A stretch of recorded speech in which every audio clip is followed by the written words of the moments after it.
निर्णायक मंडल का आबंध का संस्थान का मैं क्या कहूँ दृश्य आधार कहानी का शीर्षक है। अब आप सुनिए। गर्म दिनों में सूरज पहाड़ों को भीतर तक चाट लेता है। उनके वस्त्र झुलसकर छा जाते हैं, वे निर्वस्त्र हो जाते हैं। आंखों को तृप्त करने वाला शालीन सौंदर्य अपनी भग्नावस्था में आंखों को चुभने लगता है। कड़ी धूप में लाल मिट्टी की चमक भले बढ़ जाए और दरारों की चमक से भरी किसी काम के नहीं होते। सूरज के प्रचंड रूप धारण करते ही मिट्टी की हलक सूख जाती है तो आम जन की रचना की कल्पना बात भी मन को द्रवित कर देती है। पथरीली पगडंडियां सफेद पड़ जाती है, पेड़ भी अपनी छाया समेट देते हैं।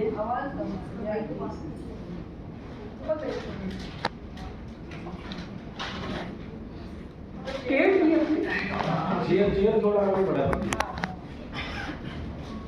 हम छोटे छोटे से ठीक होती ना तो अच्छा होता थोड़ा सा। पेड़ भी अपनी छाया समेट लेते हैं। ऐसे में गांवों को पानी पीने के लिए संघर्ष करना पड़ता है और महिलाएं दूर दराज तक पैदल चलकर पानी लाती हैं। लोहाडगा का छोटा सा गांव है कनाडा। यही रहती है 24 वर्षीय मंजरी, अपने सपनों को सांसों के साथ जीने वाली लड़की। उसकी आंखों में कमल नहीं खिलते, लेकिन चुआड़ी सी चमक के साथ वहाँ हमेशा पानी रहता है। 8वीं तक सरकारी स्कूल में पढ़ी, फिर कॉलेज की दूरी ने उसे प्राइवेट पढ़ाई की ओर धकेल दिया। सोशल वर्क में एमए किया, साथ ही अपनी खेती बाड़ी के साथ दूसरों की खेती में मजदूरी करती है। धान रोपनी और कटाई के समय मौसम में पढ़ाई रोक देती है। उसी से साल भर का खर्च निकलता है। बहन की पढ़ाई भी चलती है। उसकी सुबह चूल्हे से ऊर्जा लेकर उठती है और अगली रात सुबह के भरोसे सो जाती है। रिसर्च उसका सपना था, इसलिए एंट्रेंस और नेट की तैयारी कर रही थी। 7 साल में उसकी माँ उसे और छोटी बहन को छोड़कर चली गई थी। पिता ने दूसरी औरत बैठा दी, ना घर संभालती ना बाहर काम करती। जल्दी 2 बेटे हो गए और घर का सारा काम मंजरी के कंधों पे आ गिरा। जब सौतेली माँ ने पढ़ाई से रोका तो मंजरी ने साफ कह दिया, ज़्यादा जोर पड़ा तो वह घर छोड़ देगी। उसके बाद विरोध चुप हो गया, क्योंकि घर की देखभाल करने वाली वही थी।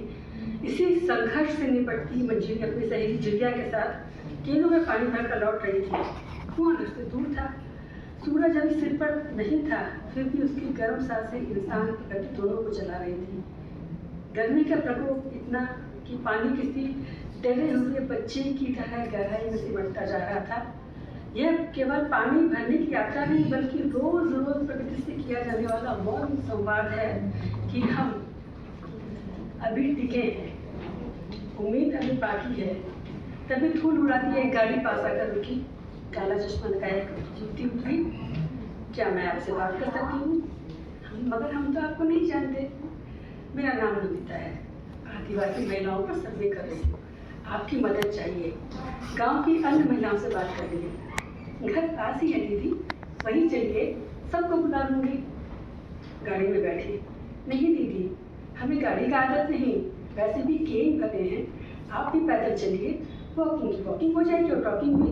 अरे वाह, आप तो इंग्लिश जानती हैं। जी, एमए किया है, नेट की तैयारी कर रही हैं। फिर हल्की सी हंसी के साथ बोली, हम आदिवासियों को आज भी जंगल का जंगली समझा जाता है, जबकि सच यह है पहले वाला समय बहुत अच्छा था। तब हमारे दिमागों में खरपतवार नहीं हुआ था। विकास के नाम पर जो सोच आई है, उससे हमें समझने वाले कम और हम पर हंसने वाले ज़्यादा है। नमिता से चुपचाप देख रही थी। ऐसे मत देखिए, यही सच है। आई एम सॉरी, आपको बुरा लगा, मेरा मतलब वो नहीं था। नहीं दीदी, ऐसा कुछ नहीं। अभी रांची में आदिवासी मेला देखा था, स्टॉल हमारे थे, देखने वाले ज़्यादातर गैर आदिवासी।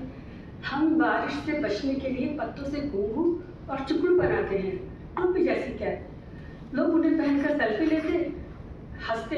हाँ, देखो आदिवासी अब भी पत्तों की कैप लगाते हैं, लेकिन किसी ने खरीदा नहीं। बेचने वाली काकी बोली, आप तालाब में बार बार देख रहे हो, घुंघू खराब जाएगी, किराया भी नहीं निकलेगा। लोग तरस खाकर 10 रुपये देने लगे। क्या ही जाएगा 10 में, किराया भी नहीं निकलेगा।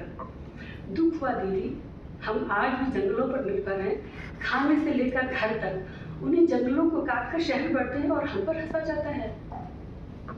नमिता एक तक सुनती रही। तब तक घर आ गया। घर के बाहर चटाई बिछी थी, माँ लेटी थी। मंजरी भीतर से प्लास्टिक की कुर्सी ले आई, सस्ती टिकाऊ हर असर के साथ ही। आसपास की औरतें भी आगे आ चुकी। पानी और लाल चाय के बाद मंजरी बोली, अब बताइए क्या जानना है। नमिता ने बैग से रिकॉर्डर, कैमरा, नोटपैड निकाले। बैग पर स्टिकर था, Adivasi woman research and performance centre. आपकी संस्था का नाम है? मंजरी ने पूछा। हाँ, मैं इसमें काम करती हूँ। आप पढ़ी लिखी है और काफ़ी समझदार हैं, तो मैं अपनी रिपोर्ट आप पर फोकस रखूँगी। आपसे बहुत कुछ सीखने और समझने को मिलेगा। यहाँ पर हम सब समझदार हैं दीदी, वरना विपरीत परिस्थितियों में कैसे जीते। समझदारी के लिए स्कूल ही जरूरी नहीं होता। मंजरी का स्वर शांत था। सच कहा, हमारी दादी नानी और उससे पहले के लोग तो स्कूल गए ही नहीं, लेकिन बच्चों की बेहतरीन परवरिश की। आप रोज उतनी दूर से पानी लाती हैं, फिर नहाना, कपड़े धोना, सब कैसे होता है? शून्य में देखकर हल्की दर्द भरी मुस्कुराहट के साथ वो बोली, हमारा सच हमेशा कहा नहीं रहा। पर्यटकों की नजरों में पहाड़ों की खूबसूरती, वहाँ के रहने वालों की परेशानी से कोई सी संबंध नहीं। आप सब पहाड़, जंगल, झरने निहार कर लौट जाते हैं और पीछे छोड़ जाते हैं खाली पैकेट्स, बोतल, शाखों पर उलझी पन्नियां और कचरे से पहाड़ों की गोद भर जाते हैं।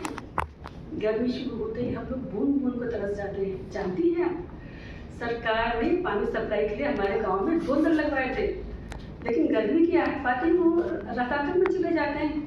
अब भला एसी कारों में घूमने और एसी ऑफिस में नाजों से भरी सरकार की नाजुक काया गर्मी से तपते खुले आकाश की गर्मी के नीचे फूल सक्कर में कैसे स्वस्थ रह सकती है? वो तो मुरझाई जाएगी ना। इसीलिए गर्मी शुरू होते नल भाई साहब को उठा गए, वो खुलकर हंसती है। फिर स्वर उठ रहा, कुआं ही सदियों से साथ में भाता आ है। कपड़े कुएं पर ले जाकर धोते हैं, सप्ताह में एक बार वही नहा लेते हैं। कुछ पलों की चुप्पी, फिर नंदिका ने रिकॉर्डर ऑन किया। आपका नाम? मंजरी नाम। आप बड़ी हैं, तुम कहिए। सवाल शुरू हुए। उम्र, पढ़ाई, जीविका, डिस्क्रिमिनेशन। मेरा मतलब डिस्क्रिमिनेशन हमें पता है, उसने टोका। अंग्रेजों ने रंग में फर्क किया और आज अपने लोग तो रंग की परतें गिनते हैं। यही तो होता है अब तक हमारे साथ, अब भी हो रहा है। इसलिए अच्छी तरह समझते हैं दीदी। सॉरी, मुझे लगा तुम्हें पता नहीं होगा, मैं भूल गई तुम एजुकेटेड हो। सर्वे का टॉपिक है आदिवासी समाज में महिलाओं की बदलती दुनिया, उनके संघर्ष और सपनों का एथनोग्राफिक अध्ययन। पहले की जो सिचुएशंस थी जिसकी वजह से आंदोलन हुए और आज की जो स्थितियाँ हैं, उनमें क्या अंतर आया? संघर्ष कम हुए, आज भी वही समस्याएं हैं, खासकर महिलाओं को लेकर। नंदिता ने पूछा। कैमरे की लाल बत्ती जली। मंजरी के भीतर दबा संसार जैसे शब्दों में बह निकला। सूखे कुएं से फूटती सुखाता भीतर सटे सहरे ठहरे उत्तर। नंदिता ने चारों ओर देखा। दीवारों पर बच्चों की उंगलियों के निशान, सोराई के रंग, चूल्हे की राख में छुपी आग, पशुओं और इंसानों की साझी सांसें। उसके मुंह से निकला, यही है असली जीवन। बचपन की कोई याद मंजरी, जैसे अब तक मिस करती हो? मंजरी मुस्काई, लेकिन मुस्कान का ज्वार चढ़ भी नहीं पाया कि भाटे ने उसे शांत कर दिया। होठों के थैले को सिमट गए, मुस्कान उल्टे पैर लौट गई। दादी के लिए माँ का प्यार। अब क्या चाहती हो?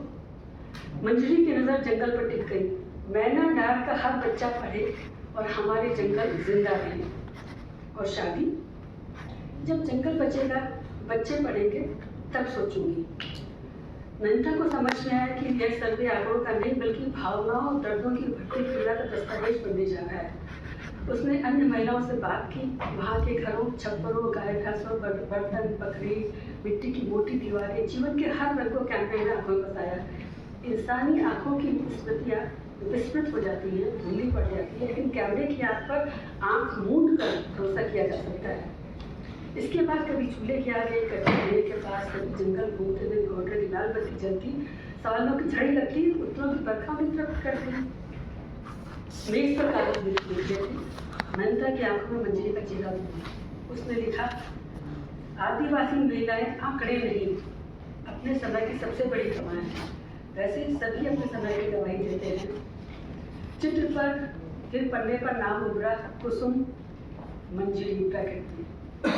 जंगल की गोद में पली एक दृढ़ युवती जो अपने सपनों में राजकुमार नहीं, पढ़ते हुए बच्चे देखती है, जिसने अपनी निजी खुशी तब तक स्थगित कर दी है जब तक गांव का हर बच्चा शिक्षित नहीं हो जाए। उसे मंजरी का वाक्य याद आया। जब जंगल बचेगा, सब बच्चे पढ़ जाएंगे, तब सोचेंगे। ये सर्वे किसी का जवाब नहीं समझना, वो दस्तावेज था। नंदिता को लगा केवल डेटा नहीं है, इन स्थितियों के पीछे पीढ़ियों का दर्द, थकान, चुप्पियाँ हैं। फिर चिड़िया का चेहरा उभर कर सामने आया, जो शहर ले जाई गई, 3 साल बाद किसी तरह भाग कर लौटी, जिसने उदासियों के शून्य में खोकर कहा था, यहाँ से लड़कियाँ शहर काम करने नहीं जाती, बेची जाती हैं या खुद अपने सपनों की कीमत चुकाती हैं। कोई आदमी आता है, बड़े शहरों के नाम छालता है, नौकरी के सपने दिखाता है, गरीबी उस पर भरोसा कर लेती है। कहा जाता है इज्जत का काम है, पैसे मिलेंगे, पर शहर पहुँचते ही कागज छिन जाते हैं, आवाज़ बंद कर दी जाती है और कान और लड़की काम में नहीं, एक सौदे में धकेल दी जाती है। ना पूरा पैसा मिलता है, ना घर लौटने का रास्ता। जो लौटती हैं वो चुप रहती हैं, क्योंकि वहाँ उनकी मजदूरी और मजबूरी ही नहीं, इज्जत की जब्त कर ली जाती है। यहाँ मानव तस्करी शरीर की नहीं, सपनों की और भरोसे की होती है। यहाँ लड़कियाँ लापता नहीं होती, उन्हें उनके सपनों के नाम पर बेच दिया जाता है। वो सपनों में इतना खो जाते हैं कि उन्हें समझ ही नहीं आता कि गरीबों को सपने देखने का अधिकार नहीं, गरीबों की मर्जी नहीं होती, उनकी किस्मत में सिर्फ अमल करना लिखा होता है। उसकी कलम ठिठकी, सपने ही है तभी बेहतर बना, उन्हें यथार्थ कहीं का नहीं छोड़ता।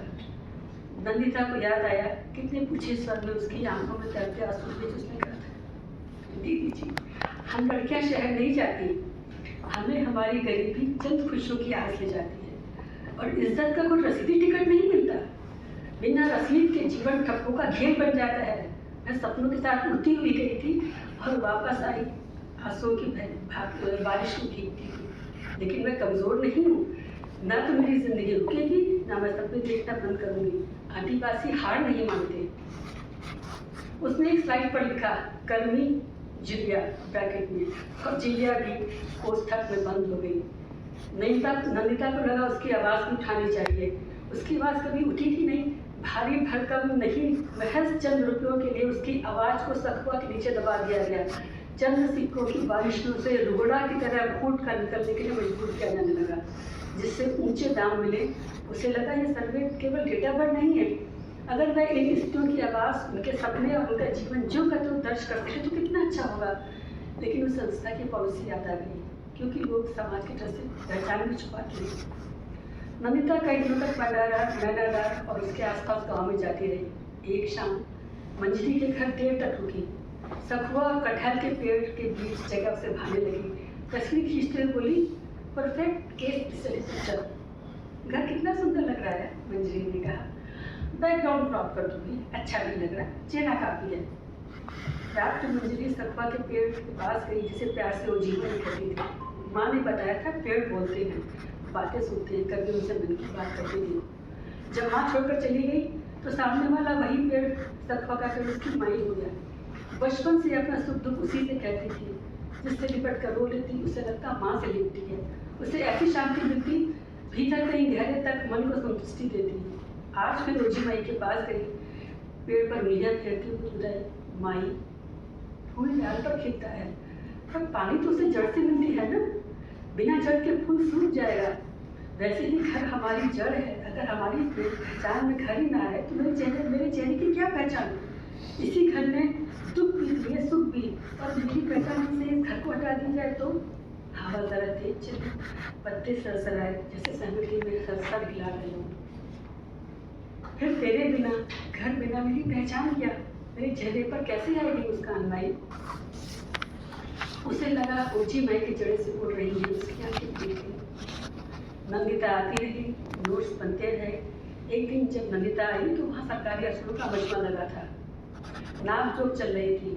अफसरों ने बताया खदान का प्रस्ताव है, इसलिए सर्वे हो रहा है। उन्होंने गाँव वालों को कागज दिखाया, समझाया यह एक प्राथमिक सर्वे है, खनन परियोजना से आप सबकी जिंदगी सुधरेगी, सड़कें बनेगी, रोजगार मिलेगा। प्रधान भड़क उठा, साहब हमारी पूजा, हमारी दवा यही जंगल है, हमारा रोजगार इसी से चलता है। आप खदान बनाने की बात कर रहे हो, वह हमारी पूर्वजों की आत्मा है, सरकारी काम में दखल मत डालो। उन्होंने ड्रोन उड़ाना चाहा, लेकिन ऑटो एक साथ आगे अब आगे बढ़कर रास्ता रोक दिया। अफसर चढ़कर बोला, आप लोग विकास का विरोध क्यों कर रहे हो? साहब हम विकास का विरोध नहीं कर रहे, इससे होने वाले विस्थापन का विरोध कर रहे हैं, क्योंकि ये जगह हमें छोड़नी पड़ेगी। शिक्षक सबको ने कहा, इससे तो जंगल कट जाएंगे। मास्टर दादा सही कह रहे हैं, लेकिन हम ये जगह हरगिज नहीं छोड़ेंगे। मंजिल ने आगे आकर कहा, जंगल तो कटते ही है, आज नहीं तो कल। इससे विकास होगा, विकास को देखो। अफसर ने कंधे झुकाते हुए कहा, लेकिन पेड़ों का क्या? जंगल साफ हो जाएंगे तो हम कहाँ बचेंगे? हमारे लिए जंगल हमारे देवता हैं। मंत्री दहाड़ी, ए लड़की, आवाज नीची, तुम क्या चाहती हो कि जंगल के लिए विकास ठप हो जाए? सरकारी काम में अड़चन मत डालो। सरकारी काम में बाधा डालना भारी पड़ सकता है। हमें ऊपर से ऑर्डर मिलेगा, वही करेंगे। पहले जाकर स्टे ऑर्डर लाओ, तब तो समय के लिए काम रुक सकता है। अभी डिस्टर्ब मत करो, समझी? अफसर का नशा सख्त था, लेकिन इसके सख्त फैसले का असर नहीं हुआ। अफसर आगे बढ़ते उससे पहले गांव के लोग उनके आगे आकर खड़े हो गए। सरकारी टीम ठिठक गई। आदिवासियों की ताकत के आगे सर्वे रुक गया। नंदिता सुनती रही। नंदिता ने रिकॉर्डर ऑन किया। Perfect conflict, policy versus community. मंजिल फट पड़ी, हमारी मुसीबत आपके लिए मसाला है। हम डेटा नहीं है दीदी, हम सब आने वाली मुसीबत से परेशान होकर कैसे निपटेंगे, और आपके लिए परफेक्ट कॉन्फ्लिक्ट है। आप शरीर लोग हर बात से यहाँ तक कि हमारी मजबूरियों और परेशानियों के लिए मसाला कहानी ढूंढ लेते हैं। आपको हमारी कहानी तकलीफों से कोई सरोकार नहीं। आपकी रिसर्च पूरी हो जाए बस वही मायने रखता है। उसके बाद हम भाड़ में जाएं, खदानों में दबे, बेघर हो जाएं, इससे आपको कोई सरोकार नहीं। नंदिता ने उसे देखा, बहुत कुछ कहना चाहती थी, पर शब्द जैसे भी नहीं कर। कुछ देर बाद बोली, मैंने इसलिए कहा कि सर्वे के दौरान मेरी आंखों के सामने जो होगा उससे बड़ा प्रूफ क्या होगा, इसलिए मेरी मुंह से निकल गया। तुम्हें बुरा लगा हो तो सॉरी। मंजरी खामोश रही। उस रात फिर मैं सखुआ से लिपट कर रोई। मैं डेटा नहीं हूँ माई, मैं मंजरी हूँ। ये हमारा गांव है, इसे शहरी लोगों को अपने मसाले वाले सर्वे का हिस्सा नहीं बनने दूंगी। बरसात आ गई थी, जंगल हरा उठा। काफी समय बाद नंदिता मैदान डाल गई। प्रोजेक्ट बहुत अच्छा बना है, मुझे भी दिखाओ दीदी, मैं भी तो देखूँ आपने क्या लिखा है। सर शाम थे। पहली स्लाइड मंजरी की तस्वीर थी। चैप्टर 1, केस स्टडी नंबर 1, कुसुम सर्वे का केंद्रीय बिंदु। मंजरी हतप्रभ, उसे समझ नहीं आया कि वह केवल एक केस स्टडी है। उसका घर, उसके सपने, उसका संघर्ष सब एक नंबर पर बदल दिए गए हैं। नाम नकली, तस्वीर से घर गया। आपने मेरा नाम ही बदल दिया दीदी, क्यों? मेरा नाम मेरी पहचान है। आदिवासी हमारी जान है। मैं गर्व से उठाकर कहती हूँ कि मैं आदिवासी हूँ, और आपने नाम ही बदल दिया। घर तो आपने पहले ही क्रॉप कर दिया था। उस घर को जिसकी हर दीवार के आपने फोटो लिए, हर कोने में आपको सुकून मिला, क्यों दीदी क्यों? इसमें मंजरी कहाँ बची? उसका घर, उसका गांव, उसकी आदिवासियत कहाँ गई?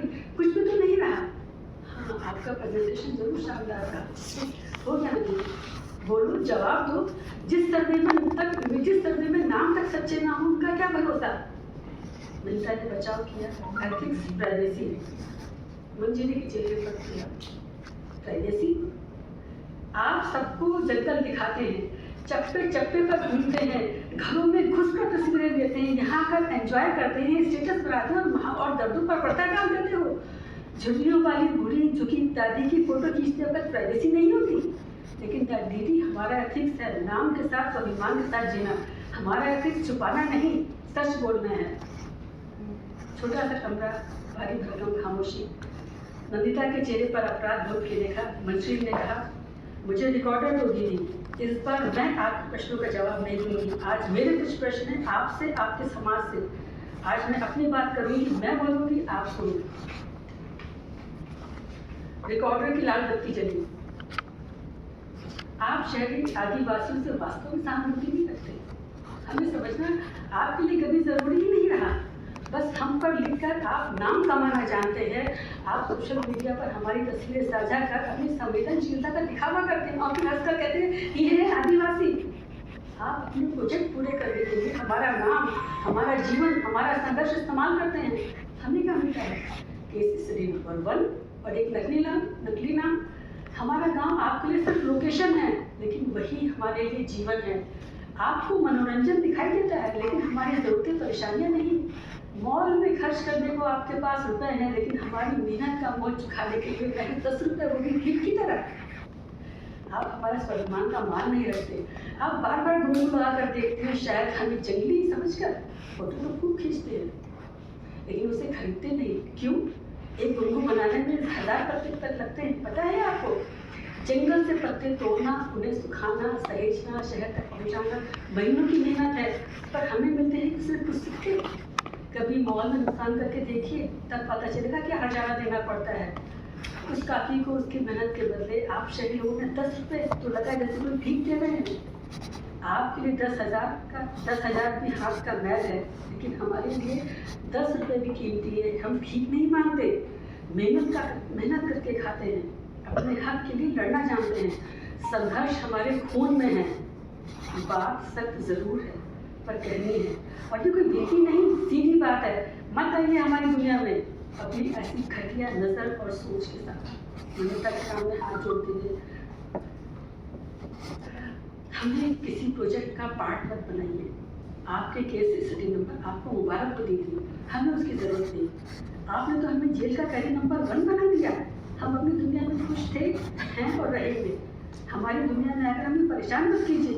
और दीदी, मैं अब आपसे नहीं मिलूंगी, और मैं आपको अधिकार नहीं दूंगी आप मेरे असली नाम को छुपाकर मुझे नंबर 1 या नंबर 2 में बदलें और नकली नाम पर बदल दें। ये हमारा दर्द है, किसी प्रोजेक्ट का हिस्सा नहीं। मंजरी अंदर चली गई।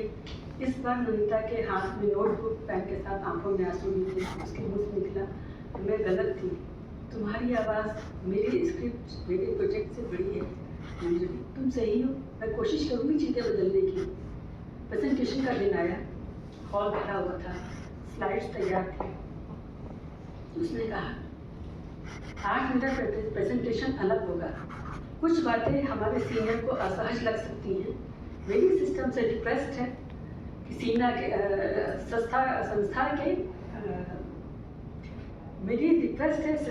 संस्था के सीनियर से मुझे उस पर अपना पक्ष रखने का मौका दिया जाए। समय के साथ बदलाव जरूरी है। यह मेरा सर्वे नहीं था, बल्कि इसने मेरा अंतस जागृत किया है। मेरे सामने अनेक प्रश्न छोड़े हैं, जिनकी सच्चाई से हम आंखें मूंदे हुए थे। उन्हें स्वीकार करने की शक्ति दी है। यह किसी एक की नहीं, बल्कि संपूर्ण आदिवासी समाज की कहानी है। इस प्रेजेंटेशन में एक विशेष नाम है, मंजरी उरांव का, जो मेरी सहयात्री है। आज मैं उसका पेपर, या यूँ कहिए उसकी चिट्ठी पढ़ूंगी। स्क्रीन पर पहली स्लाइड उभरी, मंजरी की वही तस्वीर, इस बार पूरे घर और पेड़ के साथ। नीचे लिखा था, मैं प्रोजेक्ट नहीं, धरती आबा की आदिवासी बेटी हूँ, अपने नाम और पहचान के साथ। केस स्टडी नंबर 1 नहीं। हॉल में हलचल हुई। नमिता ने तरह से आपका पढ़ना शुरू किया। मैं आपकी नज़रों में एक सब्जेक्ट हूँ और फाइलों में जीता, पर मैं अपनी नज़र में सरय का फूल हूँ, जो इसी मिट्टी से ऊंचा है। मैं जंगल की दहलीज पर खड़ी आदिवासी लड़की हूँ, जो जंगल जमीन की पूजा करती है, जिसके पांव अभी भी मिट्टी में सने हैं, और सपनों में स्कूल की कच्ची फर्श पर बच्चे बैठे हैं। आप शहरों से आते हैं, हमारी तस्वीरें लेते हैं, हमारे आंसू सुनते हैं, हंसी भी नोटिस करते हैं, फिर हमें रिपोर्ट, पेपर, प्रेजेंटेशन में बदल देते हैं। इसे आप कहते हैं एथिक्स, मैं कहती हूँ सच। आप कहते हैं प्राइवेसी, मैं कहती हूँ मेरी पहचान। मैं ना तो नकली नाम हूँ, ना ही काल्पनिक पात्र। मैं जंगल की बेटी मंजरी हूँ, जो अपने पिता को बचाना चाहती है, जो गांव के हर बच्चे को शिक्षित देखना चाहती है। मेरी पहचान, मेरे नाम, मेरे घर, मेरी ऊंची माई से है। अगर आप मेरी कहानी लिखना चाहते हैं तो इन सब के साथ लिखिए। अगर आप मेरा नाम नहीं ले सकते, मेरा घर नहीं दिखा सकते, तो फिर मुझे छोड़ दीजिए। मुझे केस स्टडी मत बनाइए। हम आदिवासी क्लासरूम एग्जाम्पल नहीं है। हमारी जिंदगी आपके इंट्रोडक्शन और कंक्लूजन के बीच फंसी थ्योरी नहीं है। मंजरी उरांव, यह है मेरी पहचान है, जो मुझे मेरी माँ ने दिया। यही नाम ओछी माई की जड़ों में गूंजता है। अगर मेरी कहानी लिखनी है तो नाम के साथ लिखिए। आपने मेरी फोटो ली, लेकिन घर क्रॉप कर दिया, क्योंकि आपके फ्रेम में कच्ची दीवारें, खपराली छत अच्छा बैकग्राउंड नहीं है। आपको मेरा चेहरा चाहिए, मेरी जड़ें नहीं। आप फूल दिखाना चाहते हैं, मिट्टी नहीं। मेरे दादू ने बताया, फूल डाल पर खिलता है, लेकिन सांसें उसे जड़ों से मिलती है। जड़ काट दो तो चेहरा जितना भी सुंदर हो, हंस नहीं सकेगा। मेरी जड़ मेरा घर है, मेरा गांव, मेरा जंगल है। हॉल में पिंक आपको जंगल सुंदर लगते हैं, आप कहते हैं सो ब्यूटीफुल, सो रॉ, सो ट्रैवल। आप ऐसे स्टेटस अपडेट करते हैं, शेयर करते हैं, देखो कितने सीधे भोले लोग हैं, कितना सुंदर जंगल है। लेकिन जब वही जंगल खदान की भेंट चढ़ता है तब आपकी भाषा बदल जाती है। वो डेवलपमेंट, प्रोग्रेस और अपॉर्चुनिटी बन जाता है। आपके प्रेजेंटेशन के लिए परफेक्ट कॉन्फ्लिक्ट है, पॉलिसी वर्सेस कम्युनिटी, एक अच्छा ऑथेंटिक चैप्टर। हमारे लिए ये बेघर होने का कारण और सांसों का सवाल है। भविष्य में फेफड़ों में धूल भरने का दंश झेलना होगा हमें। आपके प्रोजेक्ट पूरे हो जाते हैं, आपको डिग्री, तालियां, नया काम मिल जाता है। हमारे रास्ते क्या आता है? एक छोटा गाँव, कुसुम, गीता, लता, कदलिया, मोरू। हमारी तस्वीर से हमारे घर ड्रॉप कर देते हो ताकि कल आप उसे हटा दें तो सबूत भी ना रहे कि वहाँ कोई घर था। खामोशी बरकरार। ध्यान से सुन लीजिए, मैं डेटा नहीं हूँ। मेरे दर्द को एग्जाम्पल और जिंदगी का चार्ट बनाइए। मेरी कहानी फुटनोट नहीं है। अगर मेरी कहानी लिखनी तो मुझे साथ बिठाइए। मुझे हाशिए का जीवन स्वीकार्य नहीं। अगर मेरी पहचान जीवित रहेगी तो आदिवासियत भी जिंदा रहेगी। ये मेरी विनती नहीं तो टूट बात है। अगर आप मेरा असली नाम नहीं ले सकते, मेरे घर, पेड़ और मेरी ओजी माई को जगह नहीं दे सकते, तो मेरे पास आपके लिए कोई जगह नहीं। मुझे उसी नाम से पुकारिए जिसने मेरी माँ ने पुकारा था, मंजरी उरांव। जब हम खुद अपनी आवाज़ हैं, इसलिए जो लोग हमारे दुख, हमारी लड़ाई, हमारी दुनिया को सिर्फ अपने पेपर, थीसिस, प्रोजेक्ट के लिए इस्तेमाल करना चाहते हैं, उनसे हाथ जोड़कर कहती हूँ, अगर आप हमें वास्तविक रूप में स्वीकार नहीं कर सकते तो मत छापिए। अगर आप हमारे साथ खड़े नहीं हो सकते तो आपको हमारा दुख सुनने का अधिकार नहीं। मैं आपका प्रोजेक्ट नहीं, आदिवासी हूँ, अपने असली नाम, असली घर, जंगल और अपने लोगों के साथ। अगर मेरी कहानी आपकी किताब में आएगी तो पूरे सम्मान के साथ, केस की स्टडी नंबर 1 बनकर नहीं। हम सबकी सही पहचान उजागर कीजिए ताकि हमारे पास रिकॉर्ड रहे, प्रूफ रहे। किताब छपी, शीर्षक था प्रोजेक्ट दी आवाज़, कवर पर मंजिले का घर था, वो भी क्रॉप। किताब छपने के बाद अमिता मैनाडा, राजीव सिंह जी, उसने मुस्कुराकर कहा, प्रेजेंटेशन बदल दिया है, तुम्हारा चैप्टर ही मुख्य है। पूरे सम्मान और विशेष धन्यवाद के साथ तुम मेरी सहयात्री हो और मेरी सहेली भी। अब तो नाराज नहीं होना मुझसे। क्या मेरी दोस्ती मंजूर है? मंजरी ने प्यार भरी मुस्कान से उसके ओर देखा। मंजरी खिल गई।